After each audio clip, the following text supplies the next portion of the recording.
having me. Yeah, thank you for coming. So this is your first time at Google. Yeah. Yeah. So Sure, Google owns me somehow. So. yeah, that is true. We know everything about you. So I'm so curious. Did you have any expectations about what you're going to see here? What is our reputation in the acting community? I think it always comes down to food. I knew you guys had really good food. That's true. So I've had lunch. And I've had some snacks. I went to different stations and grabbed snacks in my bag. Yes, definitely. Load up, Oh, but not yeah. not everyone. Just. So I just looked sad, but that's really all I focused on. And a lot of videos. There's a lot of screens around here. Yes, that is true. We but everybody's very nice. You Googlers are very nice. Thank you. Well, heard differently. No, I'm just kidding. Well, you have obviously an incredible repertoire of working in film and television for over 20 years, having created beloved roles in Buster Bluth and Gary Walsh. Tell us a little bit about how you got started. So I studied theater. I didn't study. I did theater when I was really young. I was an Army brat.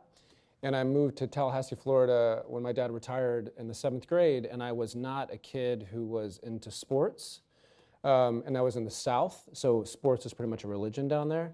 And so my parents were like, what do we do with this kid? And so they found this little theater called Young Actors Theater. And it was such a tremendous gift to me because I think even if you don't pursue a career in the arts like I have, certain personalities need that environment to thrive, and I was one of those personalities. So I'm just incredibly grateful for that, and that's kind of how I learned the love of theater. And I did not study it in college because I didn't know I could make a career out of it. I studied journalism. Better career. Yeah, that's a stable one. And and then after that, I said, I'm going to dip my toe back into acting, and I moved to New York in 1995 to pursue acting. My first show was Shakespeare in the Parking Lot, where we did Taming of the Shrew in a parking lot in the East Village. And then I just kind of started doing, I had so many odd jobs, but I just started doing theater and commercials. I was kind of typed as, the commercial type was like quirky guy who's not all there. I was like, that hasn't changed. It's high demand though, high demand. Exactly. And so just always kind of wide-eyed like, what? And so then I was in New York for years, and then I met my wife there, and then the Arrested Development audition kind of came while I was there. Wow. Yeah. So clearly, you've had a ton of amazing roles, including starting with Arrested Development and Buster. And if you had to pick one, do you have a favorite? Do you have a favorite character? Not really. I mean, they're so different. Buster was so fun to play. I'll never forget, I remember I asked a really actory question to Mitch Hurwitz, who created Arrested Development, and I said, what does Buster want in life? And I'm sure Mitch was like, all right, easy actor. But he said something to me that really made a difference when kind of thinking about Buster, and all Buster wanted in life was safety. That's all he wanted. And so everything was kind of colored by that. Like his posture, he would always like kind of go back, and his hands would go back, and he was just like, he was always on the defense of what's coming at him. Yeah. So it's like, it's just constantly. And so that it was fun. He was just always in this state of kind of paralysis. But he was just really, I don't know, the writing on that show was pretty incredible. Jokes that I still haven't gotten to this day. Like I was doing a podcast probably last year, and probably my most favorite joke of Arrested Development is the Blue Man Group. How Tobias thought it was a support group for depressed men. Yes. And I just think that's genius. But I remember when my hand was eaten off by a seal. Yes. And I remember talking about it in this podcast, and I was like, I think and this was like a live podcast, and I remember saying, that was one of my favorite jokes when I was in the hospital. My mom came, Lucille, and said, how is he? And the doctor said, he's okay, but he lost his left hand. And someone in the audience goes, no, it's he's all right, meaning he only had a right hand. Yes. And this was 15 years after I finished shooting the show. It's like jokes like that, just layers upon layers. And so I love that. And then Veep was just a dream. I mean, playing Gary and playing opposite Julia Louis-Dreyfus was a real gift. And so I've been very fortunate to do some really fun roles. And so we talked a little bit earlier about developing a role. Oh, Can you yeah, t- yeah. How do you do that? How involved Yeah. in the writing are you? So Yeah. much pain. No, I think I love talking about kind of this because I think you have to find a part of yourself in every character to try to make it an authentic performance. And I've struggled with anxiety in my life. I'm very open about it. I talk about it a lot. And obviously Buster and Gary have a through line of anxiety. But even if I'm playing a character that I remember years ago, it was for this movie. It wasn't a great movie, but the role was, he was described as kind of arrogant and entitled and a player. And I remember reading this character and being like, oh, I can't stand people like this. It was kind of hard to play this guy. And this acting coach, her name was Diana Castle, and I'll never forget it. She says, Tony, you have to realize that those traits are inside of you. And if you think about it, it's true. There have been moments I'm not proud of that I've been entitled. There have been moments I've been arrogant. There's been, unfortunately, moments I've been a bit of a player. And it's like you have to find that inside of you to have the empathy for the character. And that's when you can bring out, hopefully, the most organic portrayal of him because it's inside yourself. Mm-hmm. And it's also that's why I love acting. It's such a great lesson in life because I think about, off the top of my head, I think two people that not two, but like one person maybe that I can't stand. And I think about something about them, and I'm like, oh, they're just this and this and this. And the fact is, if I'm honest, that's also in myself. I've had moments in my life that's like that. And it gives you more of a compassion for people in life that you seem as very different than you. In actuality, there's maybe a lot of similarities that you can resonate with. Yeah, absolutely. So if you hadn't become an actor, any thoughts on what you would have done? Gosh, I haven't gotten that question in a long time. Good job, Julia. Twinkle. I would, I could maybe see myself as like a social worker. I'm a little bit too much of a feeler, a little too much empathy sometimes. Maybe you don't have the best boundaries sometimes, no. But I just really, there's something so rewarding about just making that kind of a difference in someone's life. Yeah, absolutely. So let's talk a little bit about Wakey Wakey.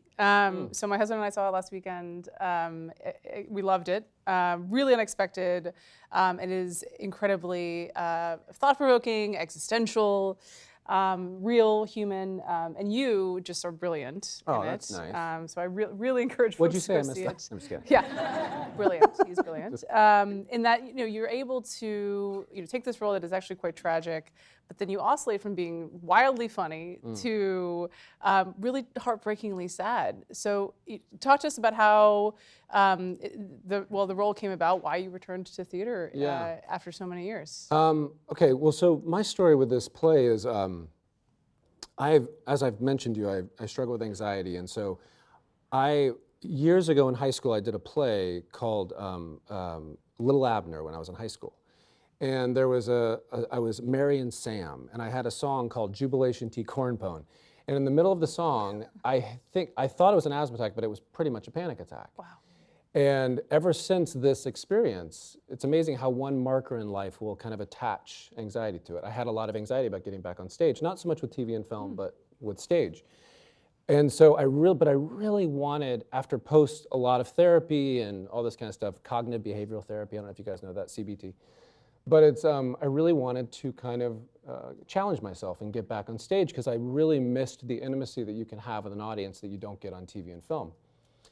And so a large part of the story is when I booked, so I'm going to go off on a tangent, but I'll string it back together.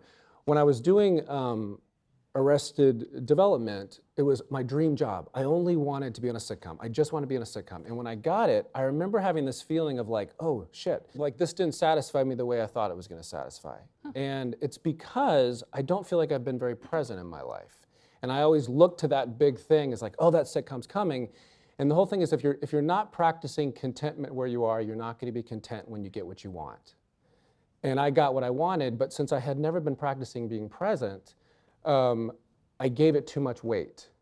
And I think we can all do this, with whether it be with career or whatever. And so out of that experience, I did this children's book called Archibald's Next Big Thing, about a little chicken who gets a card in the mail that says, your big thing is here. And he's like, where? And he goes on all these great adventures, but every time he's on an adventure, he's like, I got to get to my next big thing. And this bee comes along, and the bee's like, you got to just be, man. You got to just be. And then in the end, he realizes the card is right, that your big thing is here. Like, my big thing is right now talking to you guys. That's my big thing. And so I went through just a large season after Arrested Development of really practicing the discipline of being present, and kind of, as this therapist told me, you have to wake yourself up 100 times a day to where you are, and really trying to wake myself up. And ups and downs, learning and life and stuff, but cut 2 years later, this play comes along called Wakey, Wakey. And it really is a conversation with the audience about gratitude and waking ourselves up to where we are.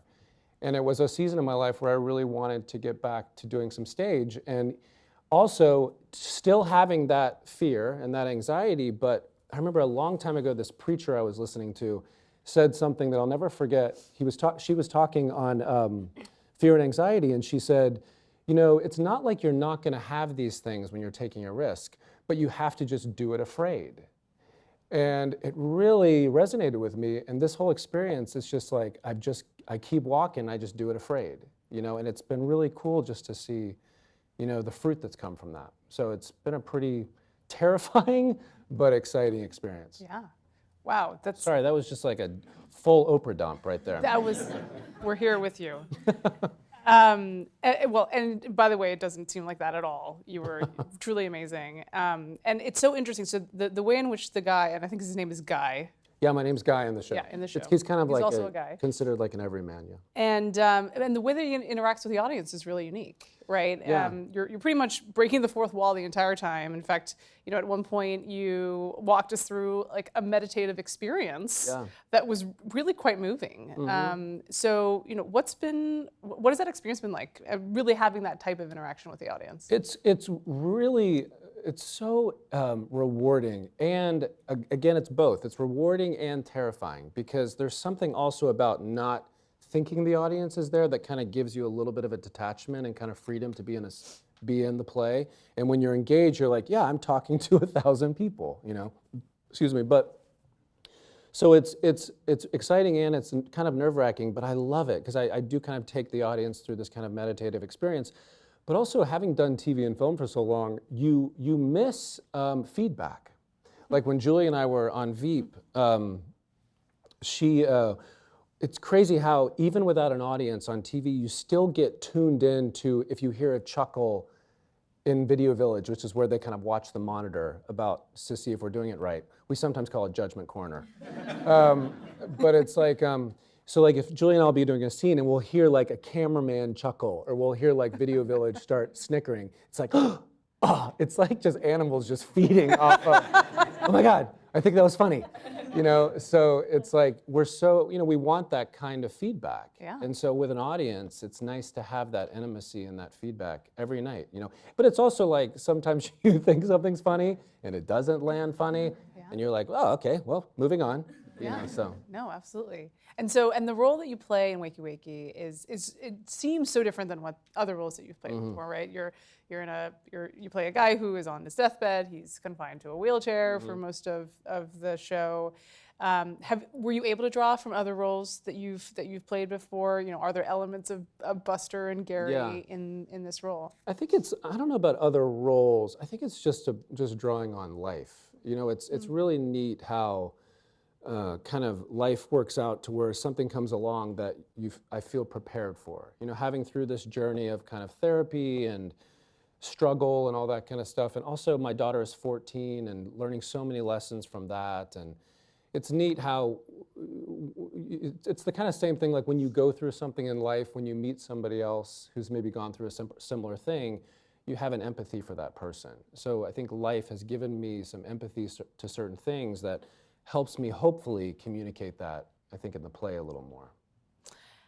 And so finally, it sounds like almost the direction that you've taken in life recently almost drew to the play. Is there anything that going through the experience of the production has changed in you personally this time? What have you learned? Oh my God, I think it's like, I'm just so thankful. I'm so thankful because guys, if I'm honest, I was like, I don't know how this is going to work out. I would be in rehearsals and be like, I mean, this is great, but opening night, it's going to be a disaster. You know, it's like, so it's just to kind of be, I mean, I still get nervous every night, but to be on the other side of having done live performances already, and I don't know, it's just like really encouraging, because I always think of, this is a kind of a cheesy example, but where was it where, this is my lack of film knowledge. Where is Harrison Ford? Is it Indiana Jones where he takes the step and the floor comes below him? Yep. Is that right? Yeah. But it's like, I'm telling you guys, I was like, you know what? I'm just gonna keep walking, and I'm gonna do it afraid, and I'm just gonna trust that when I get on that stage, I'm gonna feel supported. And I'm also, my faith is important, very important to me, so I just kind of just trust that God was always going to be there with me, and I took the step, and thankfully he was. So, you know, it's but every night it definitely feels a bit of a little bit of a walk of faith, honestly. Yeah. You were certainly one of my favorite comedians, That's as I'm nice. sure is the case for many of the people in this What room. if somebody's like, not mine? yeah, not anymore. I disagree. Just curious, who were your favorite comedians growing up as a kid? Who You did guys draw are on? probably entirely too young, but when I grew up, I was a big fan of Tim Conway and Bob Newhart. And these are men who, Tim Conway did a show called The Carol Burnett Show. And there was something about Anne Carol Burnett, who's just, and I got to meet her, which I did her little show on Netflix, and I was just like, my voice has left me. But I feel like these actors, they never pushed the comedy. And Tim Conway did this character where he was an old man just walking slowly across the stage.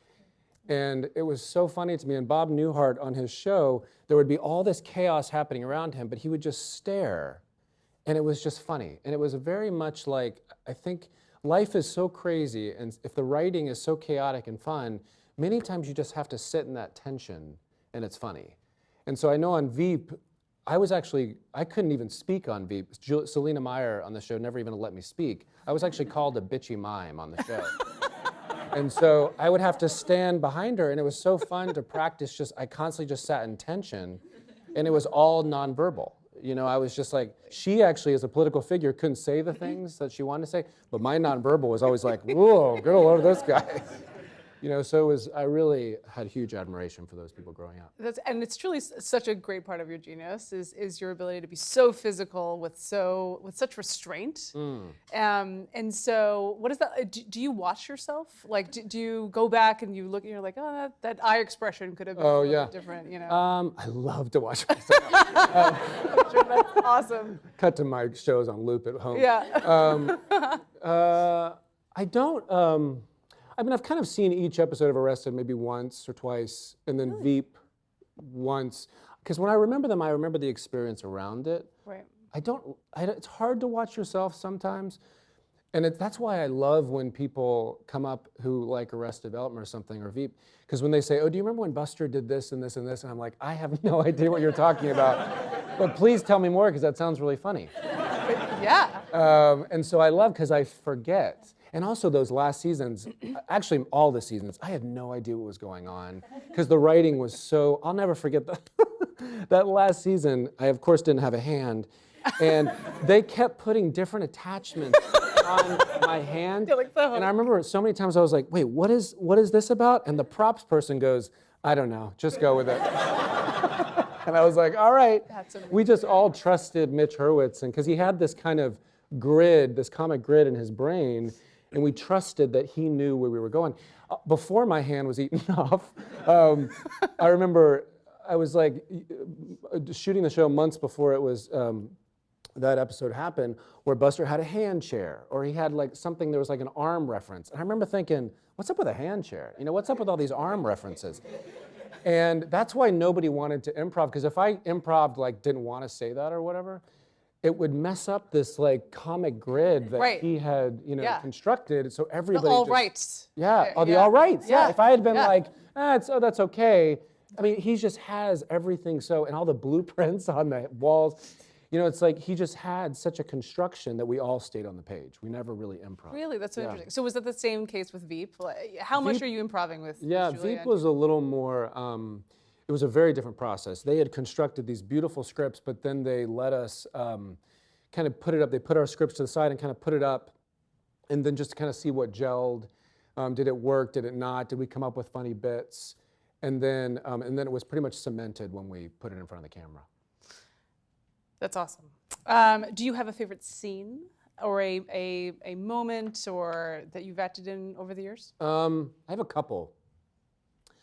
On Veep, there was a scene where, oh God, I mean, Selena Meyer is the worst person in the world. And my character is the most codependent person and just had rose-colored glasses, never heard any of the screaming. She's pretty tough. But there was this particular episode where I accidentally gave her too much St. John's wort, which made her very, very loopy. And all of a sudden, she like loved me and wanted to go to my birthday party with me. And Gary was like, "This is the best day of my life." And it was so fun to like have that contrast. And then like at the end of the episode when the St. John wore off, she was just like, "I never said that stuff." And I'm like, "Ah," like my dreams are busting. But on Arrested, I think the thing that I loved the most is when Buster went on a cussing tirade about his mother. And just out of the blue, he would just go on these rants. And I know about like, I probably use like 4 or 5 cuss words all the time. I don't have a full vocabulary.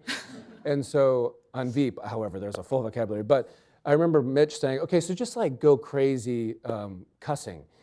And I kind of what I did is I think I like I like took the alphabet and then I'd be like, "Shit, A, B, C, D, F, damn it." I would just like do 5 words and then just fill them with numbers and alphabet. So it's pretty sad. And so do you stay in touch with folks from the show? Yeah. Are there reunions? We're all, I mean, everybody's kind of busy, but we all, like Veep, we were all very, very, very close. And it was fun to come back with Arrested and just to reconnect. It was very strange, though, when Netflix, not strange, it was a gift, but when Netflix brought us back, I was nervous, go figure. I was nervous that Buster, to kind of get back in his skin again, that it wasn't, because it had been 7 years. And I remember coming on set and hearing Jessica Walter say my name, Buster. She just goes, "Buster." And it was like this Pavlovian, like tidal wave that was like, "I'm back." And it was so weird. I was just like, "Zick, hello." So that was cool. It was like riding a bike again. That's awesome. And so there's a few folks in the room who are aspiring comedians potentially, Oh, yeah. At least on the side. Any advice that you would give to them in their, or comedians and actors? Yeah. I know I met some wonderful men earlier. I think just in general, what I tell, like when actors come up to me and ask, and I get super deep, but kind of, because I talk to a lot of students who are who wanting to pursue acting, and I just say stuff like, I talk about that contentment stuff, about kind of really trying to be present, because it's something I struggle with. But also, I think this business is really unfortunate sometimes where it's like, you have value when this happens to you. You have value if you get a show. You have a value if you get this. And the fact of the matter is, your value and who you are is as much as it's going to be, and as right now as after you have all that success. You have tremendous value exactly where you are. You're the most known you're ever going to be right here, right now, until, and then also after whatever happens. That stays the same. And I think that's just something always to remember. And the other thing I say is, before you go into your career, invest in your community. Because the community, having a community that sees you for who you are outside of the business and who can encourage you, that, I'm telling you guys, that's what's going to give you longevity. Because those people who can support you. That's right. Yeah, you have 100%. You have a family. You have a teenage daughter. Yeah, I have a tenant and my friends who I've known for decades, really. And it's just those people who really see you. And I think this is for any career, because I mean, here at Google, I mean, I'm sure there's a lot of different chaos going on, but great things. But it's like having those people that you can be honest with and authentic about life, and see you for who you are, guys, that's gold. That beats any new title or anything like that. That's great. So what is next for you? I'm trying to be present, Julia. Well, yeah, that's true. Next big thing. What is the next big I'm just thing? kidding. Yeah, where can we look forward to seeing you next? Where can we? It's such a freelance life, you know. I'm doing the show. There is something that's about to maybe happen that I can't say, but it's very exciting. Can you say TV, movie, It is TV, theater? yeah, TV, Okay, yeah. TV. All right. It's like charades. Yeah. Rhymes with. Yeah. Yeah. But this children's book I did, Archibald's Next Big Thing, this has been such a joy because Netflix picked it up as a cartoon that's out now. And now Archibald, because we learned this lesson about being present in the book, and now he sees everything like it's his big thing. And he just kind of has this, I tell you, this little chicken with this brown cable knit sweater is like my role model. Like he just sees the best in everyone, the best in every situation. Anytime life does this, which it does, he just goes with it. You know, he has a plan, but sometimes it does this, or all the time it does, and he goes with it. And it's like, that's the attitude I want in life. So that's been a huge joy to work on. Hi. Hey. My name is Grace. First Hi, of all, Grace. Oh, I hello. love that name. Thank you. It's great. First of all, I just want to say thank you so much for sharing about your story. I especially love how open you are about your struggles, your anxiety, and the importance of being empathetic towards people and using that to like bring healing to others. Yeah. My question kind of related to that. Personally, I'm also a person of faith, and I'm just so encouraged to see entertainers in that space to try to be a light and try to inspire more people with their stories. And I'm just curious, like, how do you continue to be a light even though life is hard, you have so many struggles? I'm sure there's many times when you feel hopeless. So, Sure. so how do you concretely overcome that? Yeah, I think the bummer that's happening in the world today is people are not having conversations. And I have so many friends of many different faiths and many different belief systems. And I love sharing. I love talking about it, but the key is not having an agenda, because we think we can control other people. We can't, you know? And I will also say, unfortunately, my faith has been attached to a certain political figure. And, you know, in my faith, it talks about when someone is following God, the fruits of the Spirit are love, joy, peace, patience, kindness, goodness, faithfulness, and gentleness, and self-control. I'm working on 2 or 3 of those on a good day, but when I can't find one of those fruits in someone who has been on a platform of my faith, that's tricky. So it's many conversations are about, hey, my faith is about those things, rather than maybe what society is categorizing them as. So thanks for coming to Google. It's a thrill to meet you. My wife and I went to see a preview of Wakey Oh. Wakey. Really enjoyed it. Oh, it was a preview? Oh, I Our hope it didn't parents, suck. it didn't feel like a preview. It felt like, and our parents are both aging. It was just very timely, so it really affected us quite deeply. My question is about something you haven't talked about, which is Forky. Oh, yeah. We're huge fans Sorry, of Pixar. of Arrested Development and Veep, but Forky, what was it like doing an animated character, and especially with Pixar, and then the Forky Yeah. ask a question? It's just fantastic. Yeah, gosh, okay. When Pixar asked me to do the character, I mean, of course, you're just like, yeah, I'm in. And then they said, you're going to be a spork. And I was kind of like, all right, let's break this down. But first, Pixar, I was able to go there on Tuesday, and it's just such a creative wonderland. Much like, I mean, Google is amazing as well. And but it was really cool because here's a character who was created from this little girl, Bonnie, and he has no understanding of anything about the world. So everything is fresh.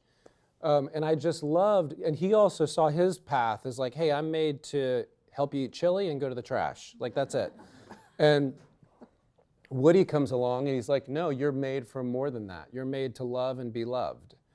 And it's like, come on, who doesn't need to hear that? You know, it's like we all have moments in life where like, oh, I just feel like this, but it's like, no, I have a greater value, I have a greater purpose. And also, for those of you who've seen it, there's this other doll named Gabby Gabby who lives in the thrift store. And she's kind of a doll that everybody's kind of afraid of and kind of seems evil. But since Forky has no preconceived anything, he's like, I think she's got great hair. And so he just goes over and brushes her hair and talks to her. And because of that interaction, going back to Grace's question, because you take a step and begin to have conversations and begin to have, you know, empathy and understanding and acceptance, then you see Gabby Gabby has a whole struggle and a whole story. And because of that, Gabby Gabby then comes to healing. You know, so it's just like doing that movie was just like such a gift. I loved it. Hi. Hi. One What's thing your I name? really stand love up if- about Buster is his just relentless pursuit of various scholarly subjects. Sure, yeah. If you could pick one seemingly useless scholarly subject to pursue in real life, what would it be? Oh, that's fantastic. I've never gotten, what's your name? EJ. EJ. I've never gotten that question. I love that. I want to say basics because I don't know a lot. So I want to say like geography, just because I need to learn myself. But the first thing that literally popped in my head was the science of ice cream. And I recently saw avocado ice cream, and I'm just like, that's fascinating to me. So I would like, I like that study, even though dairy doesn't sit well with me very well. But, you know, almond milk ice cream, I don't know. Thank you, EJ, good question. Hi, I'm Lori. Hey, Lori. I just wanted to say I love Buster, I love Gary, but I saw Guy too, and it has affected me. I saw it 2 weeks ago, and I could still just get emotional about it. And I've been wearing my thing ever since. Oh, yeah, that's nice. So I just wanted to thank you Oh, that's and to so tell sweet. everyone to go see it. Oh, thanks. I really appreciate that. The bracelet she's wearing says, why not, why not? Because there's a time when Guy says, hey, why can't this be the second part of your life? Kind of making different choices and being grateful. And he says, why not, why not? So, thank It you. was brilliant. Oh, thanks a lot. Thank you. Oh, hi, Tony. I'm a big fan of Arrested Development Oh, and sure. other your works. My question is, were you ever afraid of that whenever you're playing in some specific like TV show that others will always see you as in that image, in that character, and that would limit your career, like your next opportunity? Like, were you ever like seeing yourself other than like a comedian actor, like similar to Buster? Or Yeah, great question. What's your name again? Quanish. Quanish. I think what I don't mind about it is because I have such fun playing the characters. And it's just, I love comedy. However, I've been also really fortunate to be able to do some other stuff. Like I just did a movie at Sundance called 9 Days, where I played a really just kind of a little bit of a jerk, but like it's been kind of fun to branch out. And then, so I've been fortunate enough, the two main ones that I've kind of probably gotten the most attention for are Veep and Arrested. But it's nice with independent film and other opportunities to be able to branch out and do other stuff. So I'm grateful for that. Yeah. But I do love it. So I don't mind playing the quirky sidekick for the rest of my life. It'd be fun. I'm really passionate about theater. I love attending live theater. Yeah. Excuse me. And it's all right. something that I've been able to do with my daughter, who's 12 years old. Oh. I really love taking Yeah. her, especially to productions that aren't necessarily kid shows Sure. that can really inspire some really great conversations with her. mm-hmm. And I was wondering, I would love to take her to your show this weekend. Yeah. And I was wondering if there were any conversations to have with her before the show that might be Oh. helpful. That's really great. That's a really great question. You can probably also help answer that too. Just kind of, I mean, it's a lot of, I think why I love it so much is I'm able to ask questions that I feel like is just kind of obvious questions that nobody wants to talk about. I mean, for instance, death. You know, our society kind of sanitizes death a little bit because I think we're all afraid. And the fact of the matter is we're spitting on a planet. Like but like we kind of like go to work and have it, But it's like, we're spinning on a planet. There's thousands of asteroids out there. God knows what's going, it's like millions. I like to ask those bigger questions and to kind of give kind of a forum to do that, and then kind of people can leave and talk about it amongst themselves. But I'm also that kind of guy that sometimes at a Hollywood party, I want to stand up and be like, we're all going to die, right? This is kind of meaningless. But then it's like, there was a great quote, I hope I get it right. It's like, do everything as if it's the only thing that mattered, knowing it doesn't matter at all. And, it's just like, I don't know, I personally love kind of those discussions. So I think just prepping her and saying, hey, because kids, I'm sure, wonder like, do we never talk about death or stuff like that? And it's those kind of conversations. I don't know if you think. I would obviously agree. And I also think it's not necessarily, saying that it's a play about death really doesn't do it justice either. Because true. it's really so much more about life and actually That's true, yeah. how to live. Yeah. And I think if it's any consolation, it actually ends on like a pretty high positive note. That's very true. And making the most of this. Yeah, so there's definitely some complexities and layers there, but I would feel very, very comfortable bringing a 12-year-old to that. Hi. You described certain people needing theater, like it being something that should be in their lives whether or not they do it professionally. Can you describe like what that feeling is? Like what is that need that is satisfied by theater or by acting? Yeah, great. There's something about, I think I kind of go back to, and I can only speak from a performer standpoint, but it's, when you do film and TV, it's very cut up. So it's like, I'll never forget, I did a movie called Happy Thank You More Please years ago. And the very last scene where I'm like telling this girl or having a very emotional scene, that was my first day on set, and I hadn't even met her. I hadn't even met the girl. And so you kind of have to get in this place of like, all right, I gotta get my head right in order that it makes sense when they see it. Whereas with theater, you're going on the journey all in one space. So you're going from beginning to end, and it's really nice. I've missed having that journey, Now, of course, there are moments on stage I miss going, cut, can I have a break? Because I'm a little overwhelmed. So it's like, it's definitely a different risk, but it also helps you kind of, emotionally get to places and all that stuff. Yeah.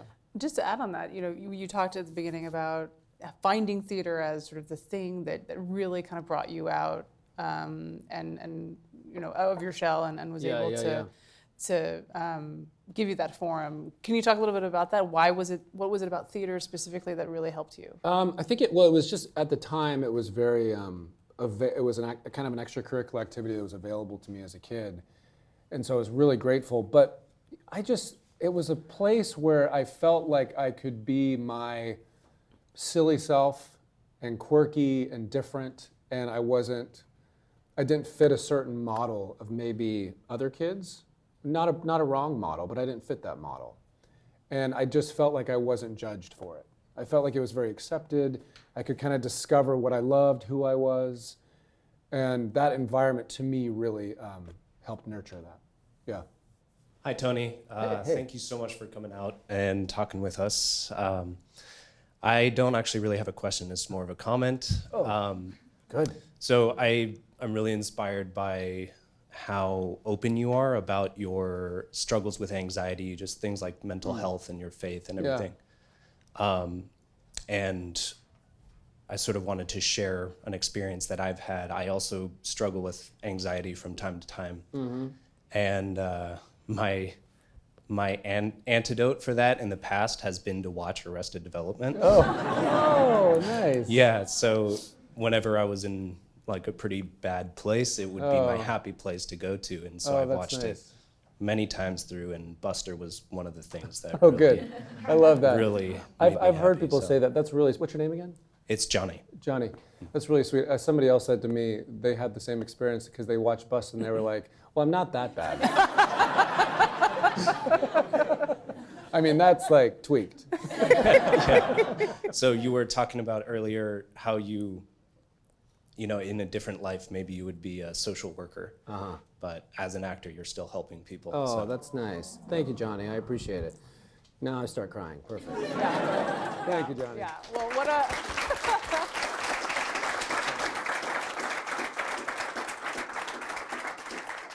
Well, what a wonderful note to end on, and I'm sure, and really kind of encapsulates, I think, what we all feel about you. So thank you again for joining us here at Google, and please come back. Yeah, Enjoy the thanks, free food. guys. Thanks so much.